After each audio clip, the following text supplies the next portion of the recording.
Bonjour à tous les lecteurs du blog Mes Investissements ou de mes livres. Alors aujourd'hui, on va voir quel est le point commun de tous les nouveaux investisseurs en bourse, un peu cette nouvelle vague qui s'y est mise depuis le Covid ou un peu avant, cette nouvelle génération d'investisseurs en bourse.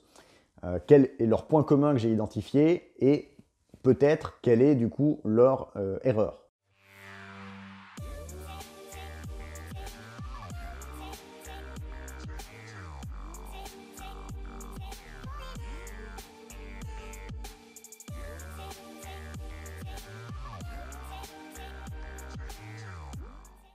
Alors, ces nouveaux investisseurs, cette nouvelle vague de jeunes investisseurs en bourse, ils raisonnent quand même business. Donc ils ne sont pas forcément comme une vague qu'on avait vue peut-être il y a 10-15 ans, qui était vraiment sur le trading qui clignote, les bourses, les graphiques, un peu d'analyse technique.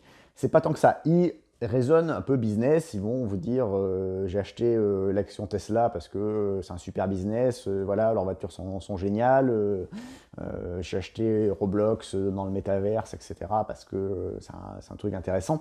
Donc ils vont quand même être un peu sur les actions flashy, l'hypercroissance, etc.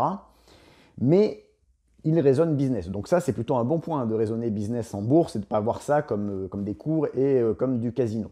Par contre, leur point commun, et c'est peut-être ce qui va être leur erreur, l'avenir le dira, c'est que moi je les entends presque jamais, en tout cas très rarement, parler de valorisation des entreprises dont ils achètent les actions. Je m'explique, c'est très bien d'acheter un bon business quand on achète une action, mais si le prix de l'entreprise reflète quelque chose que même dans les hypothèses les plus optimistes, ça restera une action qui sera valorisée 100 fois les profits d'il y a 10 ans, ça pourra difficilement être à long terme un bon investissement. Vous allez me dire quand je dis ça, ouais, je suis old school, je vais vouloir seulement faire de l'investissement dans la valeur, acheter des entreprises décotées, des entreprises de l'ancienne économie, où on fait le PER, donc le multiple des profits, où on fait la valeur d'entreprise sur les EBITDA, où on regarde ce genre de ratio, où il y a déjà des profits, mais qu'en gros, qui ne fait pas beaucoup de croissance, qui sont des business à l'ancienne, Coca-Cola, enfin je sais pas, je dis ce qui me passe par la tête. Mais l'avenir, on va me dire, c'est les entreprises de la tech, le SaaS, l'informatique, enfin les nouvelles technologies, etc.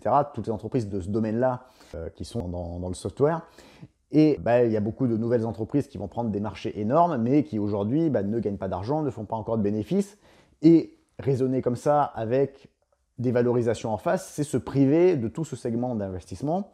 Et voilà pourquoi c'est pas possible. Alors moi je dis non, on peut très bien avoir des investissements dans ce secteur de l'hypercroissance et de ces nouvelles boîtes, tout en ayant une approche de valorisation. Alors ça ne va pas être une approche de valorisation en multiple des bénéfices, etc., puisqu'il n'y en a pas, mais il y a quand même des ratios qu'on peut trouver, c'est-à-dire le prix que l'on paye en bourse, en capitalisation boursière, par rapport aux ventes, donc par rapport au chiffre d'affaires, le taux de croissance et le taux de marge brute. Ça, même des entreprises qui ne sont pas encore bénéficiaires, c'est des choses qu'elles ont.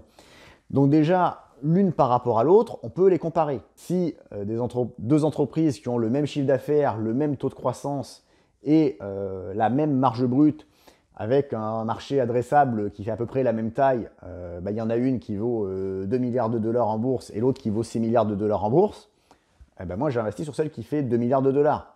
Il n'y a pas de... Voilà, c'est assez logique en fait. Donc on a quand même cette potentialité de parler de valorisation, déjà de façon comparative. Après, il y a une autre façon aussi de parler de valorisation, c'est en regardant ce qui peut se passer dans le meilleur des cas, dans le cas un peu intermédiaire, en y assénant potentiellement des probabilités. Et l'idée, c'est de faire quand même des modèles de qu'est-ce qui va se passer le jour où cette entreprise sera rentable.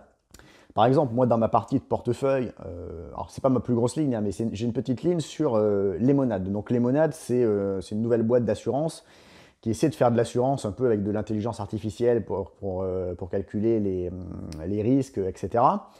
Et qui a une stratégie qui est de se concentrer aujourd'hui sur les jeunes un peu qui vont prendre leur assurance en 2-3 clics sur leur appli. Et donc, elle focalise vraiment sur l'assurance pour les locataires, donc assurance locative. Et puis sur l'assurance éventuellement pour les animaux de compagnie. Voilà, c'est la deuxième pierre à l'édifice qu'elle vient de rajouter. Donc boîte américaine, mais enfin, j'ai testé en France, quand on compare pour une assurance habitation locative et qu'on se met locataire, c'est celle qui en prix sort en premier. Et donc sa stratégie à cette boîte-là, donc c'est déjà de se baser un peu sur l'intelligence artificielle, c'est de recruter des clients un peu en début de parcours assurantiel, on leur vend leur première assurance. Et l'idée, c'est d'après aussi d'augmenter le nombre de clients, mais aussi d'augmenter le chiffre d'affaires par client. Parce que le client qui a 22 ans aujourd'hui, qui est locataire, elle se dit dans 5-6 ans, il va acheter sa première maison, il va acheter sa voiture, etc. Et donc, c'est de rajouter des couches. Une fois qu'il sera pris, qu'il aura ça comme assurance et que ce sera facile sur l'appli, juste de rajouter quelque chose. Et c'est vrai que l'appli, par rapport à une assurance classique, c'est très intuitif. Hein. Vous prenez une assurance en 30 secondes, à la limite. Et donc, voilà un peu la stratégie de la boîte. Mais pour investir là-dedans, moi, j'ai quand même fait une approche valorisation. Je me suis dit, aujourd'hui, ça ne crache pas de profit.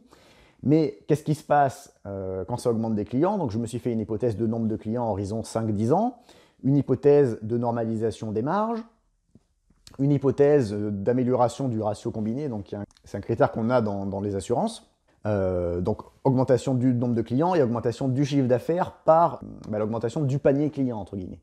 Donc je me fais quand même sur ces boîtes d'hyper-croissance, donc ils ne sont pas du tout old school puisque c'est des boîtes où on investit au départ, je me fais quand même un petit modèle de valorisation. L'idée, c'est qu'aujourd'hui, on a quand même des valorisations très élevées sur ces boîtes d'hypercroissance. Alors, il y en a qui disent que ça rappelle la bulle des années 1999-2000. Alors, oui et non. Moi, j'aime bien Sir John Templeton. D'ailleurs, je dois avoir un de ses livres, oui, ici, qui disait la phrase la plus dangereuse en investissement, c'est « cette fois, c'est différent ». Cette fois-ci, c'est différent. C'est vrai, mais le même Sir John Templeton disait « mais dans 20% des cas, c'est quand même différent ». Alors là, on a beaucoup de la monnaie imprimée, etc., qui va vers ces boîtes d'hypercroissance parce que avec Internet, il y a une scalabilité qu'il n'y a jamais eu encore un peu dans le monde avec les SaaS, etc. Et en 2000, on avait plus de boîtes qui n'avaient même pas de chiffre d'affaires qui, en gros, étaient valorisées à des sommes astronomiques. Aujourd'hui, on a des boîtes qui, certes, ne crachent pas de chiffre d'affaires, qui sont tout de suite valorisées à des montants assez importants, de 3, 5 milliards de dollars. Mais sur certaines d'entre elles, et pas toutes, c'est bien là où je fais la différence, quand on fait un modèle de valorisation, il y a des hypothèses où cette valorisation est justifiée et où on la dépassera d'ici 5-10 ans et on fera un rendement annuel intéressant. Par contre, voilà, il faut quand même avoir cette notion de valorisation.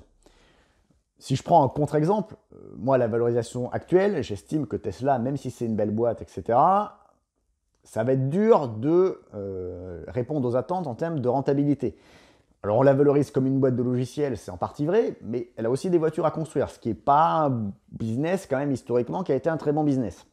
Et la plupart des nouveaux investisseurs qui, aujourd'hui, achètent l'action Tesla ont aucune idée, aucune connaissance de la valorisation actuelle de Tesla, ce qu'elle implique en gros. Ce qu'elle implique en termes d'amélioration par rapport à la situation d'aujourd'hui, en termes de véhicules vendus, en termes de marge qu'ils vont arriver à faire, en termes un peu de tout ça.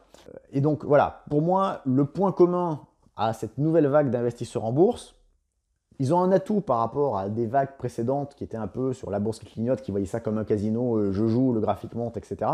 C'est qu'ils raisonnent business. Et ça, c'est très bien. Ils ont un défaut, c'est qu'ils raisonnent business sans raisonner valorisation en même temps. Et comme j'ai dit, le valorisation, je ne le fais pas forcément à l'ancienne en disant qu'il faut acheter que des business décotés, en décroissance, etc. Hein. Je ne suis pas forcément sur du value, là je fais aussi de la croissance. Mais le paramètre valorisation, il est toujours important. Alors, certes, il y a des actions qui, entre guillemets, paraissent toujours trop chères. Moi, je sais que dans mon PEA, j'ai de l'Essilor, j'ai du LVMH. Je les ai achetés il y a des années. Au moment où je les ai achetés, j'avais l'impression d'acheter quelque chose qui, en termes de multiples des profits, était trop cher. Je ne les ai jamais vendus. Aujourd'hui aussi, si je les regarde, je les trouve un peu, entre guillemets, trop chers. Mais ça, c'est des actions que je garde parce qu'il y a un avantage concurrentiel, parce que, etc. Puis parce qu'elles font des profits, hein, même si on les paye en multiples, à un multiple un peu élevé de ces profits-là. Bon, Voilà un peu, moi, le constat vu on va dire de d'ancien de la bourse qui a acheté sa première action il y a 25 ans, le sentiment que j'ai sur cette nouvelle vague d'investisseurs en bourse. La bourse, c'est un peu une école d'humilité, hein, donc c'est avec l'expérience qu'on apprend. Donc il faut voir si finalement cette absence de considération pour les valorisations, ça va être ce qui à un moment donné les fait tomber de haut, enfin, voilà, fait réaliser cette vague que c'est pas si facile que ça, parce que bon, l'avantage c'est que la vague qui est rentrée pendant le Covid, pour le moment, ils ont connu voilà, que des mois continus de hausse. C'est pas là où la bourse est le plus difficile à appréhender, c'est qu'est-ce qu'il faut faire quand ça chute. Voilà, il faut garder ses nerfs, si on croit au business, etc., il n'y a pas de problème. Si on sait qu'on l'a acheté à un prix correct, ça va. Après, si on croit au business, mais qu'on se dit, bah, on l'a acheté beaucoup trop cher, est-ce que finalement j'ai pas fait une erreur, que je le revends et qu'après on le rachète plus cher, c'est là qu'on va faire des trucs qui vont pas donner grand-chose, quoi. Donc voilà, si vous voulez en savoir un peu plus sur la bourse, je vous conseille mon livre Investir en bourse, style gagnant, style perdant. J'ai mon best-seller immobilier qui a eu sa seconde édition qui est sortie il n'y a pas très longtemps, donc mise à jour marché 2022 et puis loi 2022. Aussi sur la bourse, un peu école Warren Buffett, j'ai mon roman L'allocateur rebelle. Et puis mes autres livres que je vous mets dans la description de la vidéo. Si vous aimez cette vidéo, n'oubliez pas de mettre un petit like. Dites-moi ce que vous en pensez en commentaire, un peu sur est-ce que vous faites le même constat que moi. Et puis, si ce n'est déjà fait, n'hésitez pas à vous abonner à la chaîne. Je vous dis à bientôt sur le blog et sur la chaîne.